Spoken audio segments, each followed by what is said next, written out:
and today he's going to talk to us about the early settlers of Wilson Township. Thank you. Let her rip, Bob. Okay. I first should apologize. I didn't get a lot of my maps scanned in because, well, I've been fighting kidney stones. They're winning. And so I just had surgery Friday, so I didn't get them. Didn't put them in, but I'll muddle through. Wilson Township. The location of Wilson Township is in the center of the northern border of DeWitt County. McLean County is the county to the north. To the west is Wapella Township. Harp Township lies to the south, and Rutledge Township to the east. Wilson contains 24 sections of fertile farmland and a good measure of timberland, and it was one of the last areas settled in the county. The first settler here was a young unmarried man named Fox. The Kentucky native erected a small pole cabin in section 35 in the summer of 1834. Joshua Dale, also a Kentucky native, settled in section 36. They both remained a short time and then moved on west. In the fall of 1834, several new settlers arrived in the area. Thomas Wilson, his brother Edward, John Lash, Jacob Walters, Michael Troutman, and a German, John Gitman. The Wilsons came from Ohio in a 4-horse covered wagon and settled in section 34. He had a wife and 8 children when he arrived on section 34, and they added 4 more children later. At the time of his death in 1862, he owned over 1,700 acres of land.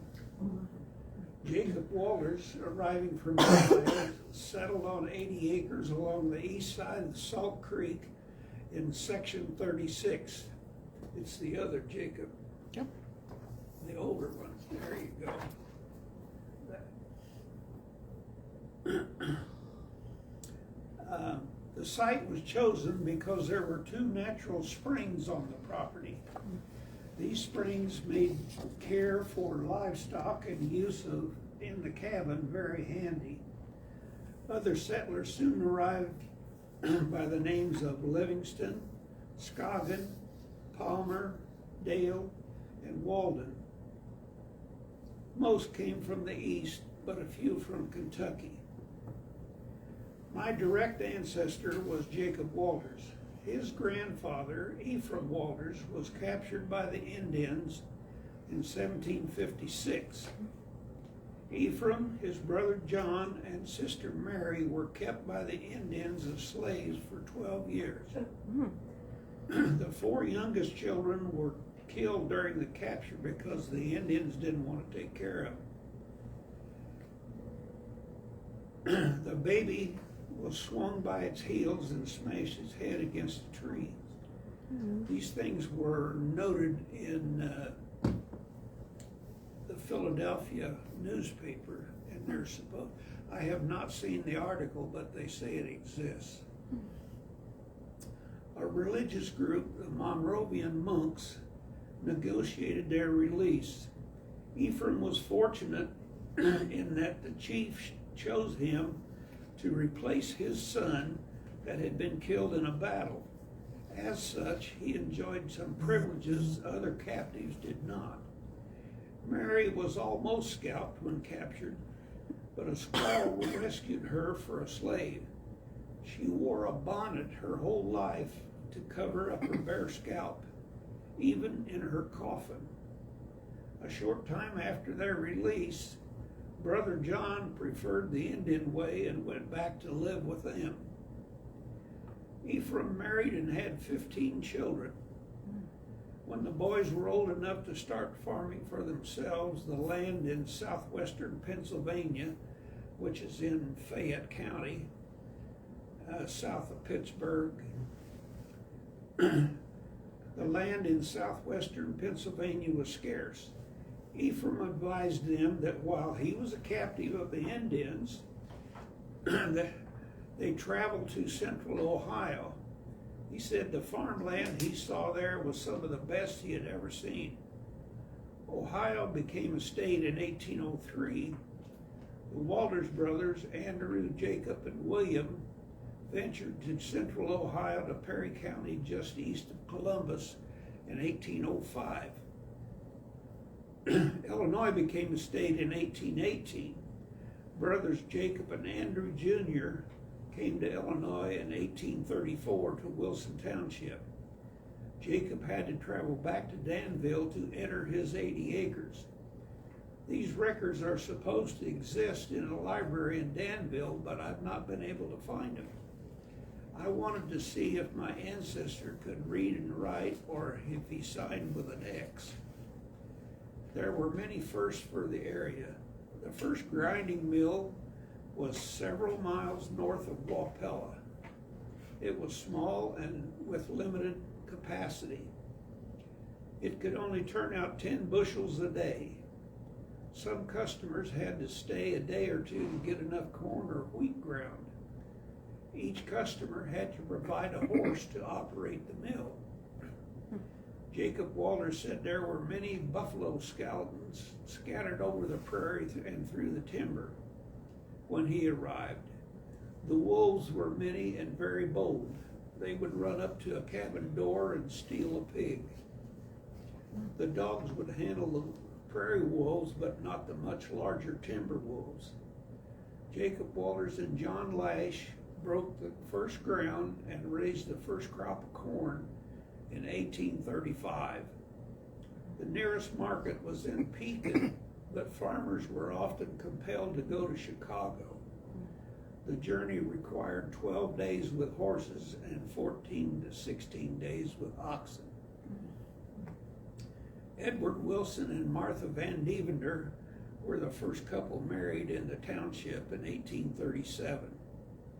Amanda Lash, the daughter of John Lash, was the first child born in the township, and a daughter of Jacob Walters, Louisa, was the first death in 1839 and was buried in section 26 on land her father owned. This was the first cemetery in the township in operation for several years, but is now abandoned. The first school was a small log cabin built by Jonathan Farmer and Jacob Walters. The first religious service was held in the cabin of Thomas Wilson by minister Rolla Richards. The first church erected by the Methodists was not completed until 1868. William Walden was the first justice of the peace. Dr. Moran, a McLean County resident, was the first physician. Jacob Walters was the neighborhood shoe and boot maker for many years for miles around. It was customary for the person to have the work done to provide the leather. The head of the family purchased leather just like they did salt and other necessities. The first cattle were brought to the township by Thomas Wilson in 1850. They were the Shorthorn Durham breed from Kentucky. It seems a long time from 1834 to 1850 to not have cattle in the township, but I suppose each farmer had beef and hogs to butcher for their meat. Wilson Township had a brick and tile factory in section 25 prior to the Civil War. The drying sheds were a quarter of a mile long. Henry Dunlap farmed the farm after the brick factory closed and would spend many hours every spring picking up bricks so the ground could be tilled. Many of the bricks had the name Freeman printed on them. No one knew who this was. There is no known indication who the owner or the operator of the brick factory was. but there was proof the factory existed. In fact, I have seen a picture of the workers at the brick and tile factory. In the northwest corner of section 36, there was a monument erected on Michael Troutman's feedlot. He has stated he wished to be buried with his cattle, and he was. Later additions to that burial site were a relative of Troutman's with his dog. The dog has its own tombstone, and it's also getting almost tilted over by tree roots. Wilson Township has never had a town or village within its boundaries. As early as 1860, there was a general store in section 24 on land owned by John Merrifield. Abe Johnson owned the store later, before Solomon Franklin Merrifield. Merrifield petitioned Springfield for permission to put a post office in his store and suggested the name Merrifield. Since there was already a Merrifield in Illinois, the post office suggested the name Solomon. The original Merrifield no longer exists, and I don't even know where it was, but I think it was in southern Illinois. Many years later, around 1900, another store was built on land owned by Bob Emery. This store had a pool hall, a candy shop, as well as the post office. In the 1960s, the land was cleared for farming purposes, and Solomon was named in honor of Solomon Frank Merrifield, who was the father of Zula Merrifield Thorpe, living in Wapella. Marshal Don Johnson remembers the road in front of every store was paved with bottle caps. When Abe Johnson owned the store, his wife found an old account book of the Solomon store.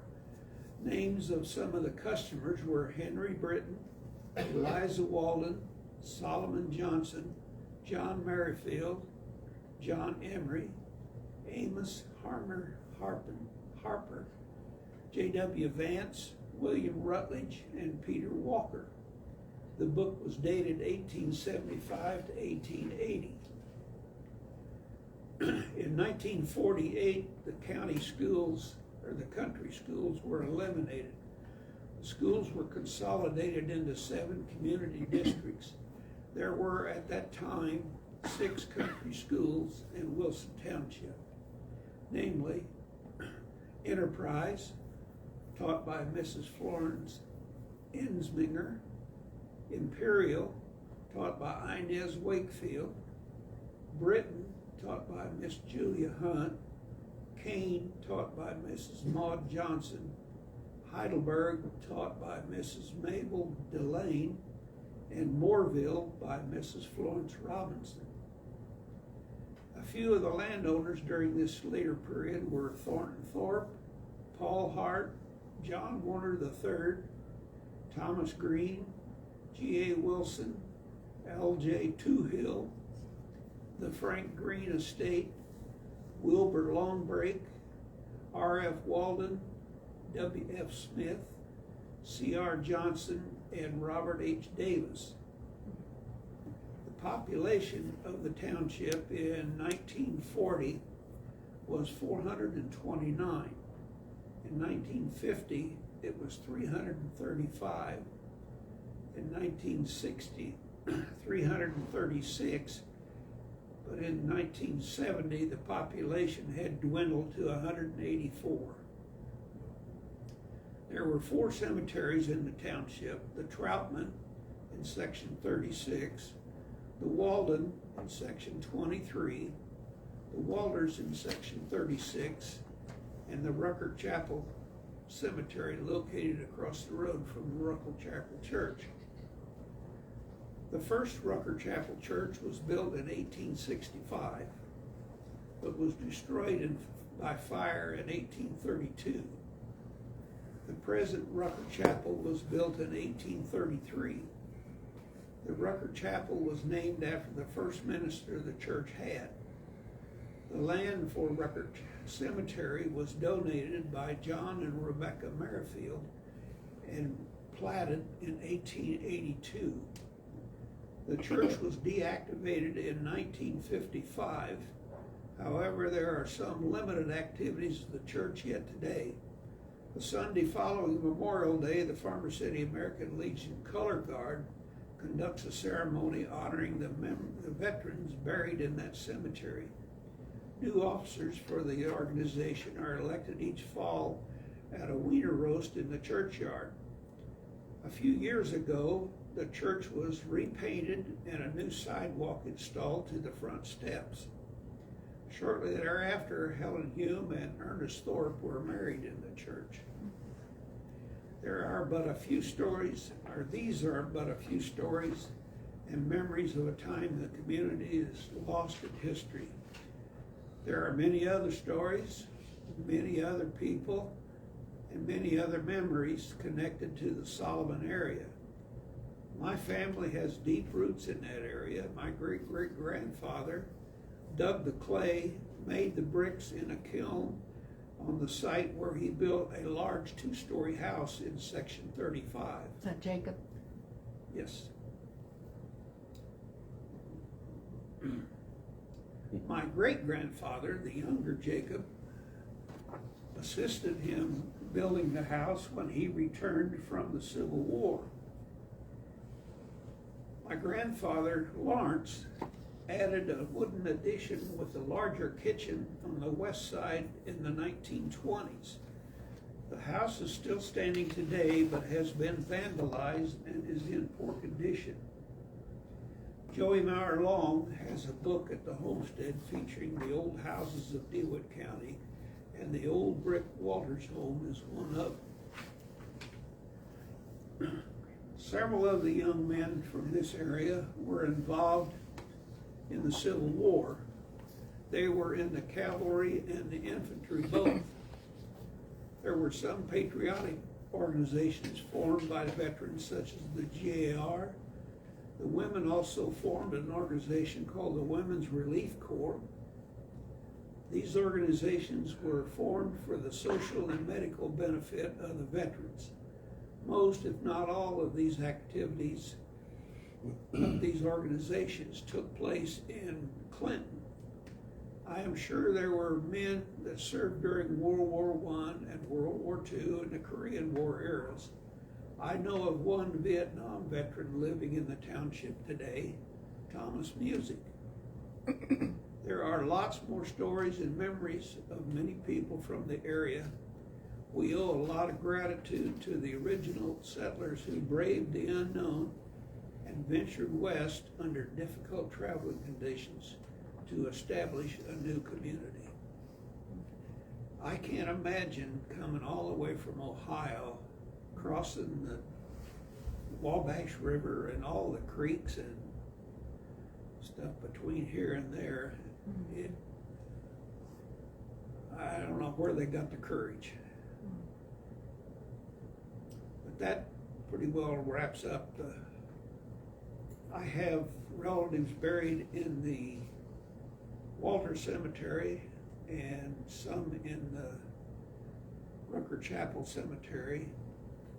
The Walden Cemetery was right along the road, but they've let cattle run in there and they've knocked the stones down.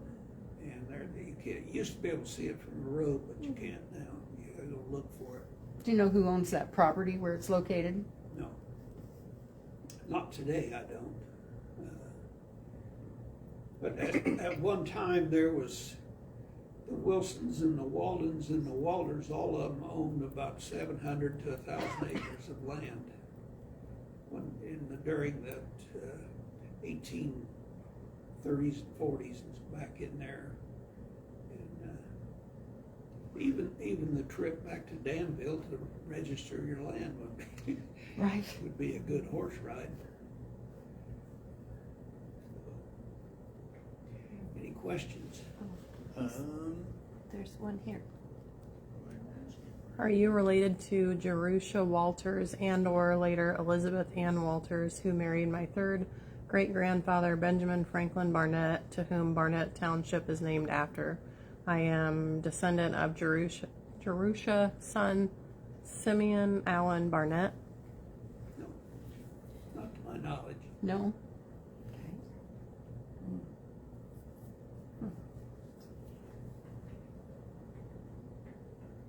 Wait, Bob, where is the Walter Cemetery? I'm not familiar. It's right across the road from the brick house.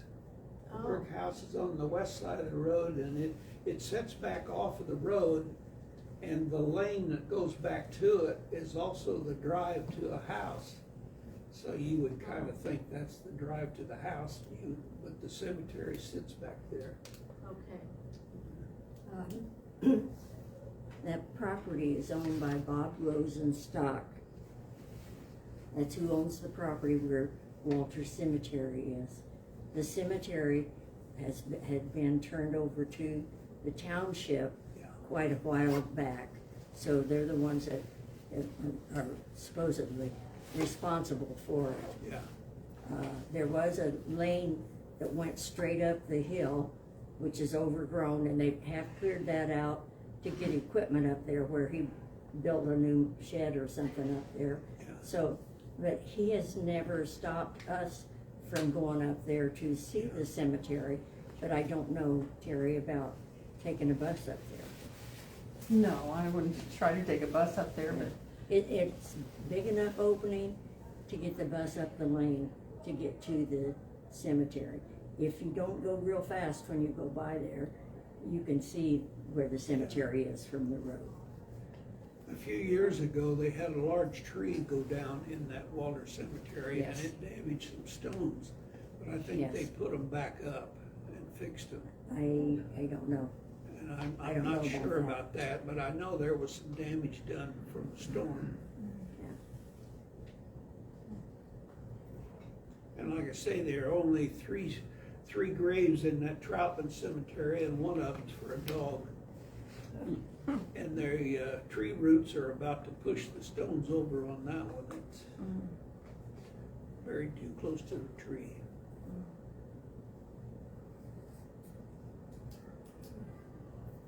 Yes. I am a Wilson, and I'm a direct descendant from the Wilsons that came into the township. And I remember Thomas Wilson had a grist mill Yeah, on, probably on Swisher Hill, around in that area.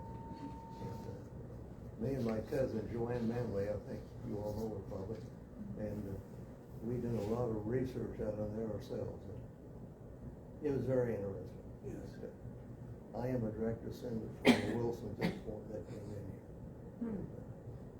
Very interesting. That's why when I heard you were going to be here, Joanne told me, and I had to come in here.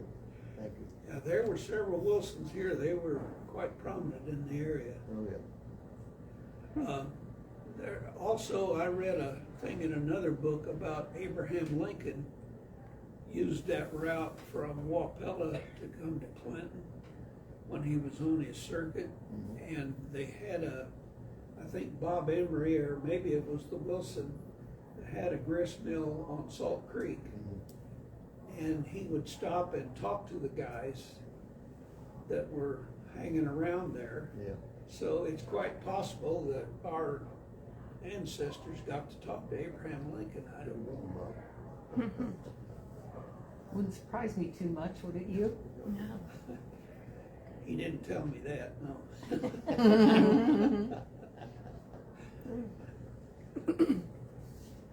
That's who you voted for the first time, right? Yeah.